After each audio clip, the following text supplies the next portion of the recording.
Hello friends, good afternoon. কি করছো সবাই? আমি এই দেখো বসে বসে সুইমিং পুল পরিষ্কার দেখছি। কি করব, ভাবলাম তোমাদেরকেও একটু ভিডিও করে দেখাই। ভিডিওটা আমি তাদের জন্য করছি বেসিক্যালি, যারা আমাকে ফোন করে বলে মাসিমণি, মিমি, মামনি, যাই বলুক না কেন, তারা আমাকে ফোন করে বলে একটু সুইমিং পুলটা দেখাবে। তাদের জন্য দেখাচ্ছি। জলটা কি সুন্দর লাগছে দেখো, একদম টলমল করছে।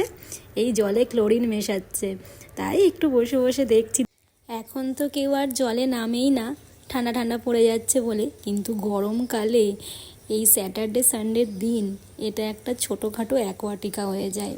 বাচ্চারা দাপা দাপি, লাফালাফি, কেউ রিং নিয়ে, কেউ বেলুন নিয়ে, সবাই একদম সুইমিং কস্টিউম পরে খেলাধুলা শুরু করে দেয়। আগের বাড়িতে বেডরুম থেকে একটা ক্ষেত দেখা যেত, বিশাল বড়, চাষবাস হতো। যখনই মন খারাপ হতো ওদিকে তাকিয়ে বসে থাকতাম। আর এখন এই বেডরুম থেকে সুইমিং পুল দেখা যায়। মন খারাপ হলেই জলের দিকে তাকিয়ে থাকি। এটা হলো সেই আগের বাড়ির ভিউ। আমার তো আগের বাড়ির ভিউটাই বেশি পছন্দের।